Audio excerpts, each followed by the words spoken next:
by collaborating in real time, the door has gone from a character to a force that's dictating the whole look and feel and pace of the story in a way we didn't expect. For this episode, we are going to do a little recap, little 2-minute recap of where we've been to catch you up, and then we're going to keep moving forward. We've been working on thumbnails. And so we started work on thumbnails 1 through 3 of the 6-page story that we're working on called The Door. And so what you're seeing here is me figuring out how many panels are going to be per page, figuring out on page 1 there, I'm figuring out the blocking of the room. I'm trying to make sure that the light that's going to be hitting the door, this thing that Sam, our protagonist, can't figure out how to, like, where it's coming from and how to open it, all these things. And so I needed to figure that out early on. So that first panel on page 1 was really, really important. And then from there, I started to page 2. Sam's trying to live their life in a way where they don't have to worry about this, whatever this thing is, unpacking. They've just moved into the place. So they're trying to like ignore it, but it's not working. It's drawing them in. So I have to figure out how to paste that in a way where we can see the door in every panel. So whether it's reflected in the TV or reflected in the eyes, it becomes like this earworm that's like burrowing into your head, right? And so that's what's going on with page 2. And then page 3, Sam kind of just gave up, and they're going to go and figure out what this door is. And they start researching. So that first panel there is similar shot as panel 1 on page 1, where they're looking down a bit. But this time we have all this like paperwork from building, going to the library to figure out like the layout of the place. And you can kind of get a sense that Sam's starting to like evolve a bit. And so the panels are reflecting that, especially the third tier down, where Sam is just standing in front of the door over a period of time. And we can see night and day unfold, as well as like they're starting to become more disheveled, and they're starting to, the way that they're moving is probably sleep deprived. Before we get into the thumbnails, I want to share my screen. So this is something that I'd worked on previously, and now you're just seeing it's a little bit more of a finished product. I'm going to be coloring it at some point as well. All of this is recorded and it is available to members. Mhm. So if you want to see the actual process, how I ink or how I pencil or how I color with this kind of thing, you can always go to our YouTube channel and under the links and become a member. And so there's just so much for me to do when it comes to creating a comic book page that I really can't do it all live. I'm always videoing it so that people can make sure they see the whole process. Now we're going to go into the actual page. So I'm going to let Sarah kind of chat a little bit, because this does require me to actually reread the script a bit and to make sure that I'm getting the pacing. For this first panel, it's a close up of the screwdriver being held by Sam as they're trying to like get the door open. So I actually had to figure out Mhm. like an old door that has like screws in it, what that would look like, so that we get a sense of like, this isn't a new door. This is a door that may have been around for a while. And Exactly. there is some dialogue here, which would be off panel because we're not seeing Sam actually in that panel, at least fully. Then there's going to be, these are what I like about this. If we think about like the previous 3 pages, there's a lot of development of Sam and the way that they move. And now we're Mhm. kind of, these are close-ups of Sam doing something. So it varies things up a little bit, which I like when you're doing pages. And I'll just zoom out a little bit here. And you have these thumbnails that you can get a sense of like the flow of the page, where you have a big panel, some medium-sized panels, some small panels, and then maybe page two, they're all medium size to smaller size.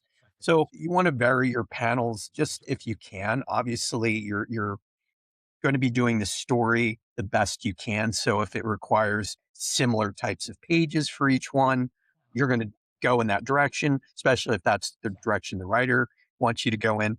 But as I had mentioned before, having different kinds of panels on each page, an establishing shot, a medium like action shot, or a close up emotional shot, having those kinds of panels in there will make your page vary up because usually an establishing shot is a bit larger than, let's say, a close-up shot or an action shot. And then that's not always the case, really, but it gives you the ability to have variety. So going back to page 4, we're working close here. Yeah, because page 4, as we talked about, this is now that escalation page, right? Where now Sam is really taking action and trying to solve their own problems, and mostly in not good ways. So, as Keith mentioned, we're starting with that screwdriver where he's kind of controlled but scratching at the door. So, that's how we're starting. And then we're seeing those scrapings, right? The paint, the wood, like he's really going at this to try and get through this door that will not open. So that's kind of our first couple panels there. And then when we get into the third one, that's when we try the knob, right? This is where we've had sort of that like trying to take control of the situation and maybe the knob will work again and anger, right? So we're really seeing the emotions kind of move around. And Keith had noted making that sort of a medium shot of pulling. So it's kind of that take us back to page 1 where, Sam tried first off and it didn't work. We're back there again, but now as opposed to just being like, "Oh, I wonder why this isn't opening." Now we're mad that this isn't opening. So the emotion has shifted greatly in a few pages. So that's kind of that first sequence of action at the top of this page here. Then, of course, Sam's going to continue with their anger and strike the door. We're not going full axe murderer on it, but it's got that kind of a feeling to it. So yeah, if you look at that, that is the emotion now getting to Sam, getting a little frantic and just kind of banging on the door here to try in some way to break through this. Yeah, and then I just want to say that when I'm trying to figure out like what Sam's emotional state is, the movements they make in regards to their actions, when I'm reading the script, I may draw some of those types of actions just to see what that feels like or that looks like. Because things may change, you may have to go with some different kinds of shots eventually. But also, if the shot itself worked really well when you were drawing it as like a study, there's no reason why you can't use it again in Mhm. the actual uh, thumbnail, or even if it's a really good, going back to this, it's a finished illustration for the most part. You can just, you know, either if you're doing this traditionally, you can just um, do like a sketch over it onto, like your actually finished page. You can take like if you get like some kind of real thin paper, you can just sketch on top. If you're digital, then you can just copy and paste, right? So there's nothing wasted, in other words. But this is just a great way for you to, even if you don't use it, you just get a really good sense of the character when you're doing all those little action doodles. And I think it's also important to note that because we are treating this door like the character, we're seeing the door change, right? So it's almost like even with all of this, Sam, it's taunting Sam back, right? Because even though he's injuring the door is still standing firm. Because then we head into the next panel and we see that it's visibly scarred and scuffed, and Sam's hair is messy and their eyes are tired, and it's like they've had a fight with themselves essentially because the door is just steadfast, just standing there. So, Keith had noted that this was that scrunched up head, like, bowed down, like this is a fight. Sam is having a fight with the door slash themselves. And then our final sort of panel on this page here is when Sam slumps against the wall, the door is huge beside them. And this is like that a bit of retreat almost, that like, ugh, I've given my all, nothing happened. What do I do now? One of the things that I like about this page is that I think this one kind of broke through as to like, oh, this door is a character.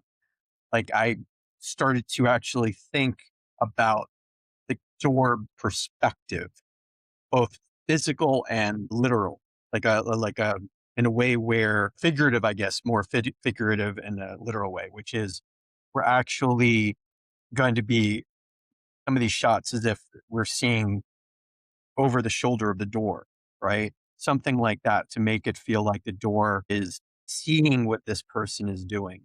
So I have to, I may in that last panel, I may change it up to make it more like that. But for now, I'm just going to, like have it so that it's part of, the story, a much more integral part where the door is almost taunting this character.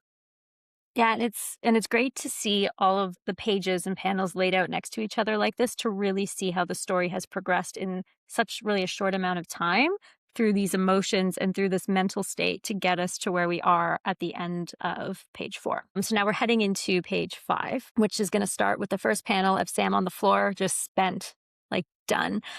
Tools nearby, the nest, the research nest is chaos, the plant is dead, and the door dominates. So Sam has lost, right? This is the all is lost moment for Sam.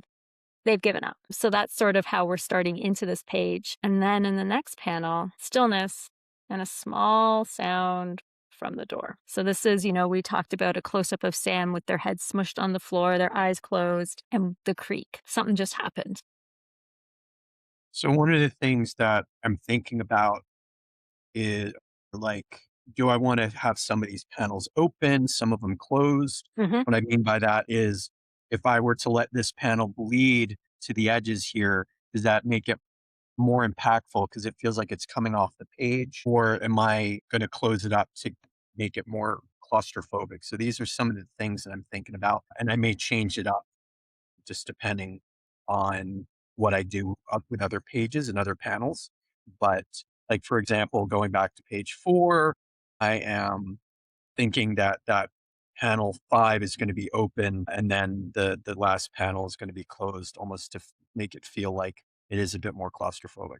But then Hmm. I may change my mind. Who knows?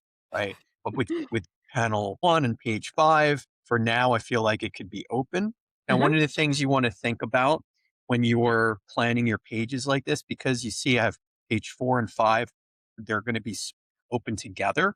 If I am going to have an open panel or a bleeding panel so that it's coming to the edges, if I have on the previous page closed panels, it works really well. But if let's say that page 4, panel 3 is open, and you're opening it up, and it might feel like it should continue on. So be careful with stuff like that, right? So you always want to, again, one of the reasons why thumbnails are so great, they're small and you can make these changes really quickly on the fly. Therefore, you can see, you get a complete picture of what your story is going to look like, and you're going to be able to um, plan for all these things before you get to a finished page. Um, okay. Absolutely. So yeah, so panel 2 again we talked about that was that the creek, right? That was just like he's given up, something just happened. Then as we head into panel 3, this is that realization that something just happened. So eyes open, head looks up, more of like a reflex, like did I just hear that kind of a feeling? So this is really, talked about close up on the eyes, slightly cocked head with that expression of like, what was that? Right? Like, did I really hear something this time? Because I'm not even sure. Then, So one of the, sorry to go ahead. interrupt. So one of the things that I might do is if you have a panel that's very similar to the previous panel, again, if you are able to work digitally, you can just copy and paste and just make those little changes. Like so in this case with panel 3, the body may be very much the same, but the head kind of tilts up a little bit. Mhm. So any place you can save time for yourself, I always try to do, just because, as I said earlier, there's so much things you have to focus on. It's people may go, "Oh, you're not really cheating yourself or whatever." But I mean, at the end of the day, if you're on a deadline, you have to do what you can to get something done. As long as it works with your ethics and morals, then go for it, right?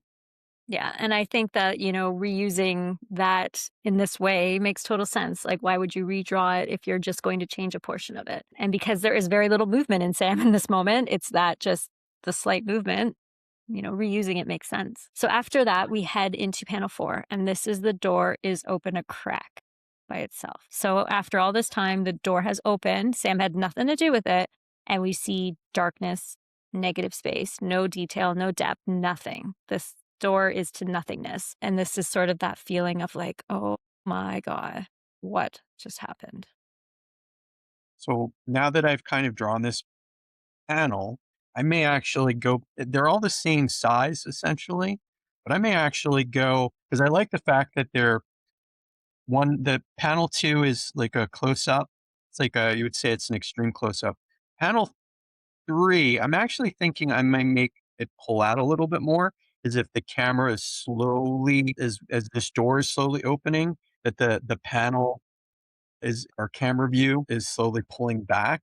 So that way we get a sense of like some time is moving, but not a lot of time. Mhm, Um, and that's the beauty of this working at this size. It's like, oh, you know what? I changed my mind after doing this next panel.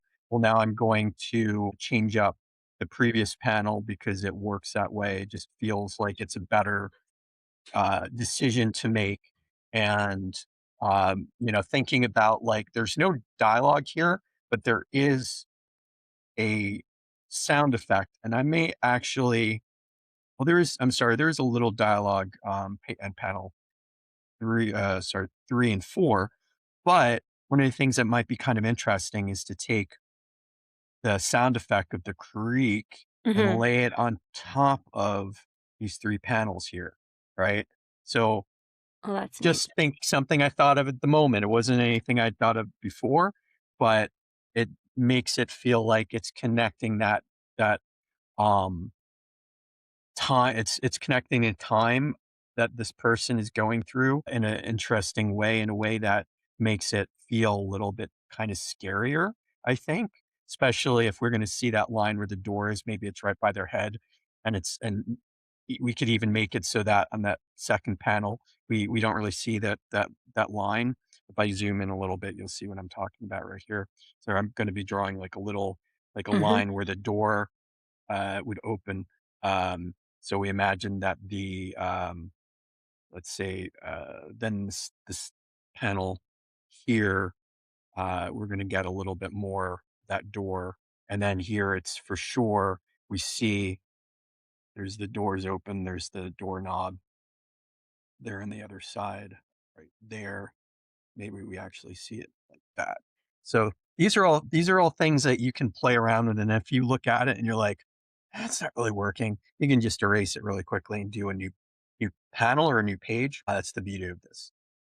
and I think your comment about the camera is such an important one, right? Because as much as this is illustrated, you have to think as if a camera were filming something to really get those neat perspectives and the movement in it, and to not think of it as just individual shots, but those camera moves really give you that feeling, especially in this horror style, of what's happening and how he's feeling. So that's a really good point. Okay, so Okay. I'm looking ahead here because there's going to be another uh 4 panels, Mhm. 5, 6, 7, 8.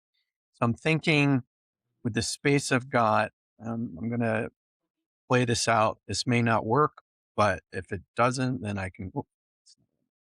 If it doesn't, I can redraw it. Okay, so we'll Now we keep are coming towards the end of the 30 minutes. I mean, I could pause here if we have questions before I get into these um panels. just a couple comments, no questions at the moment. Okay. So we can see how many panels we can do in the next couple of minutes. So for panel 5, it's coming up next. This is Sam rising and approaching. Like they can't stop themselves, right? So this is like Sam standing in front of the door as it's slowly creaking open. So again, nothing to do with them, no touching. The door has just done this on its own. All right. So I want to make sure I can see the door doing that. So I may actually, it feels like it would be a slight, like a bird's eye view. But I may change my mind on that. I may actually make it, who knows, I may flip that and make it like a worm's eye view. I haven't decided, but it just for now as a placeholder, I want to make it so that the reader can actually have a reference for what's fully happening here. And And then next we then, go to the door completely open. So Sam is in front and the blackness kind of fills that. The door is fully open now. yeah, so let me see here. If I were to, so a down shot gives the emotes kind of like you're in a weak position, right? Mhm. Something's Yeah. looking over your shoulder in a way. And if I were to draw this up, it's more of a power pose. But I think what would it look like if I were to actually have the, that's the, we're looking up at Sam and now the door, they're in front of the door. So I'm not sure that works. I don't know if that's what are your thoughts? Do you think having it where you're, it's like a worm's eye looking up at the door? Because the door now looks a lot bigger in some ways, right? Yeah, I think that the door looking intimidating is important, right? Because it's basically swallowing Sam. Mhm. So I think it's almost like a power shot of the door, essentially. Let's see what it looks like if I were to make it so that we have a down shot to your point. So now it's a much more extreme down shot of Mhm. the open door with Sam. Yeah, this feels a lot more like we're actually even accentuating the size of the door a little bit. Yeah, and I think that's what we want because the door now feels it was always present, but now it's powerful, right? Like it's now opened and Sam has been minimized Mhm. as the door is essentially swallowing them. Yeah, and I liked when I was drawing the previous one where it almost looked like teeth were coming down, and I was Mhm. like, "Oh, that's kind of an interesting thing," because it's all just rendering, right? It could be you have, you're anthropomorphizing the door a bit, right? Exactly, exactly. We're giving it a personality, even though it's done nothing but exist. But Sam's Uh-huh. given it a personality, and we're just showing that. Yeah, I think I like yeah, so these are all things you're figuring out as you go, and it's Mhm, this is a little, this process that we have where I actually have, I've never really had a person, like a fellow team member kind of watching me as I do this and helping answer questions I might have as I'm going. Because sometimes, a lot of times, this is like a solo, lonely kind of endeavor, and having somebody to um, bounce ideas off of, like on the spot, to verify some of your mhm, instincts. It's really helpful. I mean, I think that's one of the wonderful things about this show is that we're doing something I don't know a lot of people do, and comic book artists generally work by themselves. If they're part of a studio, they may have somebody looking over their shoulder, giving them some guidance if they have a question. But this is a different process. I mean, this involves all of y'all, right? You can, mhm. if you want to ask questions, you can always, even give suggestions if we're looking for some help. Yeah. This is interesting because it actually brings me back to my background, which is in more film and television and sitting in the room with the editors, right? And when you'd actually go into an edit as opposed to just watching it after the fact and sit with them and talk with them and be like, wait a second, can we do a little more of this? Or how about this? Or could you try that? And it's amazing that collaboration and you actually are with the people live versus just looking at something and giving feedback. There's something really different about working together live that is helpful, and it's a good process that not a lot of people do. Yeah, it's a really, for sure, this has been a great, a different approach to creating that I never thought about. When we first came up with the idea for this, I Yeah, was like, "Well, let's figure it out as we go." I have no idea that's how what this we're is gonna doing. work out. Pretty much. Yep. But thank you for joining us for this half hour live. And if you're interested in seeing where we go from here for the next half hour, become a member. We're going to continue recording and finish off the last page and the rest of these panels. And we will be back again next week. So thank you so much for joining us. Take Thank you. care. Bye. Bye.